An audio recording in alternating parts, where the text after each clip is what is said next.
Fala pessoal, tudo certinho com vocês? Bem-vindo ao canal Papo de Biologia e hoje vamos falar sobre o reino Monera, o reino das bactérias. Então assim, algumas perguntas norteadoras. Você sabe a importância de estudar o reino Monera? Você sabe como que esse grupo é dividido? E você sabia que existe uma relação benéfica entre nós e as bactérias? Mas antes de responder isso, vamos para as nossas características gerais e no final nós vamos responder essas perguntas. Então, assim, de início, os moneras, eles são seres procariontes, ou seja, o seu material genético, que é o DNA, eles estão dispersos no citoplasma e eles não têm uma membrana em volta deles. Eles são seres unicelulares, ou seja, possuem apenas uma única célula, e eles são aeróbios quando necessitam de oxigênio para sua sobrevivência e anaeróbios quando não necessitam de oxigênio para sua sobrevivência. Alguns podem ser considerados anaeróbios facultativos, ou seja, uma fase eles são aeróbios, precisam de oxigênio, e outra fase eles não precisam de oxigênio. Eles podem ser autótrofos, quando produzem seu próprio alimento, que pode ser fotossintetizantes, como tipo bacterioclorofila, que utiliza a luz para produzir a sua energia, ou quimiosintetizantes, quando oxidam os compostos inorgânicos e transformam eles em compostos orgânicos. E também existem os heterótrofos, que são aqueles que não produzem o próprio alimento, precisam captá-lo no meio, que podem ser saprófilos, que são os decompositores, os parasitas, que são aqueles que também causam doenças, e os simbiontes, que são aqueles que vivem em harmonia com outros seres. E a célula bacteriana, ela possui várias estruturas, como nós vemos aqui. Dentre essas estruturas, temos o mesossomo, que é essa invaginação que se prende ao cromossomo bacteriano, que é importante na divisão celular, e também possui enzimas que são relacionadas para a respiração aeróbia. Temos também a parede celular, que nem todas as bactérias possuem, mas quando possuir, elas são constituídas de peptoglicano, que é um polissacarídeo. Temos o nucleóide, que é essa região aqui citoplasmática, que é onde o DNA, que é esse material genético aqui da bactéria, ele está imerso. Temos os plasmídeos, que são pequenas moléculas circulares de DNA, que possuem o gene, que tem função de resistência a antibióticos, resistência a metais pesados, como o mercúrio e a prata, e resistentes também aos raios ultravioletas, UV. E temos os ribossomos, que são organóides citoplasmáticos bacterianos, que têm função de pegar o material genético e transformá-los em proteína. E eles são organóides porque eles não possuem uma membrana em torno deles. Tá? Se possuísse uma membrana, seria uma organela, que isso é uma aula que já vem no reino dos protistas. E temos as fíbrias, que também são chamadas de pílis. O pílis ou fíbrias, eles fazem a interligação entre os sítios de ligação entre células humanas durante a infecção bacteriana, e também são considerados sexual, que é o pilissexual, que estabelece a ligação entre a bactéria doadora e a bactéria receptora durante a conjugação. Os tipos de bactérias, nós temos os cocos, os bacilos, o vibrião, o espirilo e o espiroqueta. O espiroqueta é quando tem essa função mais espiralada. O vibrião é quando começa assim a ter um contorcionismo. E o vibrião é quando ele tem esse formato mais de vírgula, que lembra uma vírgula, na verdade. Os cocos têm essa forma esférica, que quando se juntam com o outro, formam o diploco. Temos o streptococo, que é quando os cocos se unem, formando essa cadeia linear. Quando 4 se juntam é a tetrate, e quando mais 4 se juntam, formam a sacina, essa visão mais 3D. Quando várias se juntam nessa visão mais plana, é o stafilococos. Temos os bacilos, que são essa forma de bastão, que quando se juntam, formam o streptobacilo. E quando os bacilos têm esse flagelo, são os flagelados que servem para a locomoção, e tem também o endosporo. A classificação taxonômica, temos aqui uma árvore filogenética, e nessa árvore filogenética, aqui existia um ser ancestral, que ele se dividiu em dois, que aqui surgiu então as bactérias, e então, junto com as cianobactérias que veremos mais para frente, e as arqueobactérias, que são todo o reino Monera. E aqui teve uma outra bifurcação, que aqui originou os fungos e os protistas, as plantas e os animais. Então, a classificação do reino Monera, temos as eubactérias e as arqueobactérias. Então, qual que é a diferença delas? Nas eubactérias, é o maior grupo, inclui todos os procariontes de importância na medicina, ou seja, que causam doenças, habitam os solos, a superfície das águas, o tecido de outros organismos, os vivos ou em decomposição, como por exemplo os saprófilos aqui, que são os decompositores, tá? Ou então os parasitas, e algumas espécies são fotossintetizantes, ou seja, produzem o próprio alimento através da luz, mas nenhuma delas produz o metano, o CH4. As arqueobactérias são um grupo menor e ainda não se conhece nenhuma espécie de importância na medicina, ou seja, não causam doenças. A maioria habita condições extremas, como por exemplo o Mar Morto, que são as halófilas, que é um mar bastante salgado.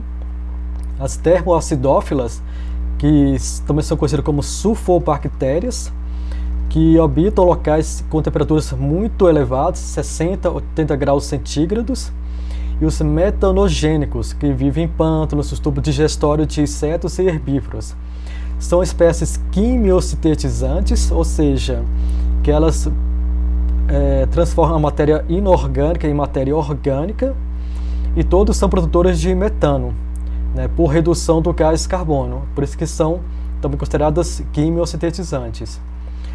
As cianobactérias são esses seres aqui, verdinhos, filamentosos, que possuem essa estrutura aqui chamada heterocisto, que serve para fixação de nitrogênio, que vemos muito em lagos. Quando estamos aqui na cidade, vamos passear num parque, vemos o lago com essa visão aqui esverdeada, é por causa do acúmulo dessas cianobactérias.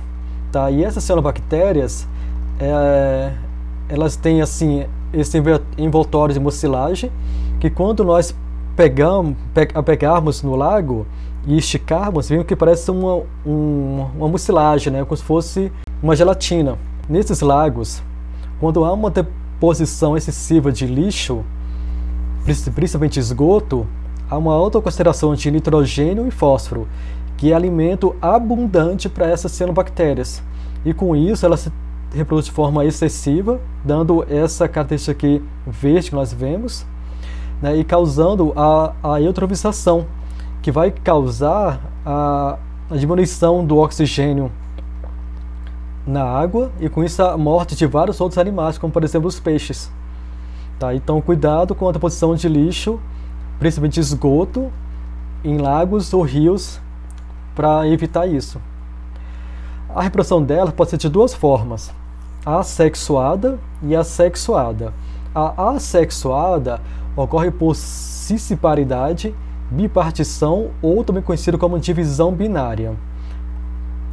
Tá, então temos aqui uma célula mãe, que aqui temos seu material genético, e esse material genético ele tem uma divisão e começa a se separar.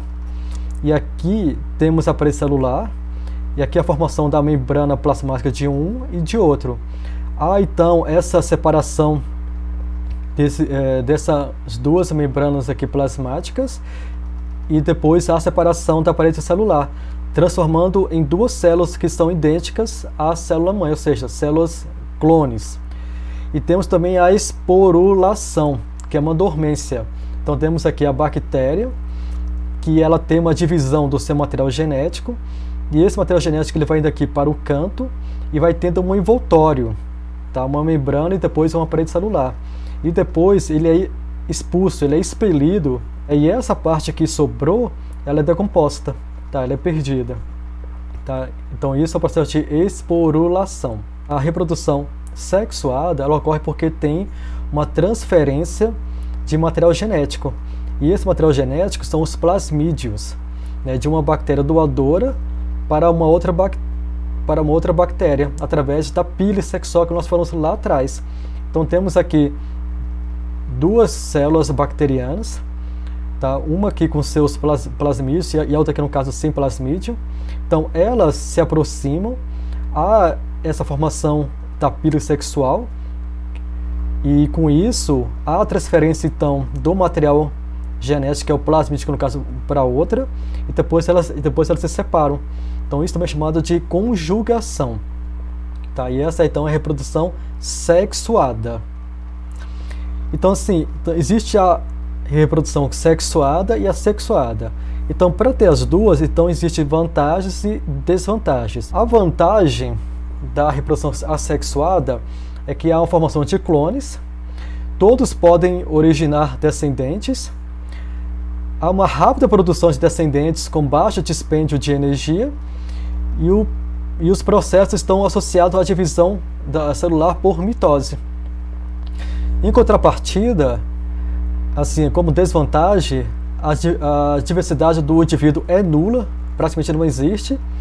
Então, com isso, dá uma difícil adaptação se ocorrer alterações ambientais e não favorece a evolução das espécies. Já a reprodução sexuada, os descendentes eles possuem uma grande variabilidade das suas características, ou seja, a sua variabilidade genética, a maior capacidade de sobrevivência face às mudanças ambientais e favorece a evolução para novas formas. Mas, em contrapartida, o processo é lento e há um grande dispêndio de energia na formação dos gametas e nos processos que terminam com a fecundação. E qual que é, então, a importância da gente ter as bactérias? A primeira é a importância ecológica, né, que serve para a fixação de nutrientes. Aqui, como por exemplo, temos a raiz de uma planta e essa planta possui esses nódulos. Tá? E essas plantas geralmente são as leguminosas. Então, nesses nódulos moram as bactérias. E essas bactérias conseguem captar o nitrogênio lá da atmosfera, transformá-lo em compostos orgânicos para a planta ela absorvê-lo. Então, com isso, nutre a planta e nutre a bactéria. Estão vivendo em uma associação simbiótica. Um dá alimento e o outro dá casa. Algumas são decompositoras, favorecem a digestão de celulose nos herbívoros. Então aqui no boi, por exemplo, que é um herbívoro, existem bactérias que vivem no seu estômago e essas bactérias elas vão degradar a grama que ele come e com isso vai dar recurso, o alimento para o boi. E também para a despoluição ambiental. É legal, né? E para a agricultura, no controle biológico de animais, né, na fixação de nitrogênio, né, e para o desenvolvimento também de plantas, como a soja, um exemplo. E para a produção também de combustíveis, como o biogás e o etanol, né, que é uma riqueza excelente para nós.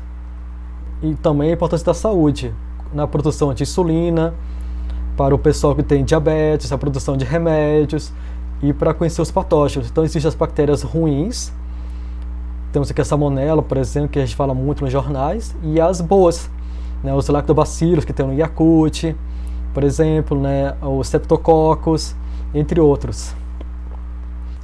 Então, em relação às nossas perguntas, e você, já sabe respondê-la? Qual que é a importância de estudar os moneras?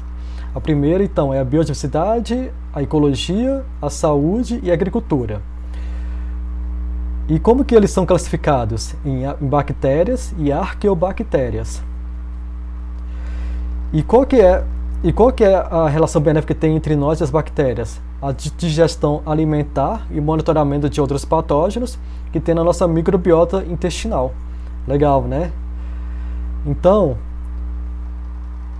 eu agradeço muito a atenção de vocês.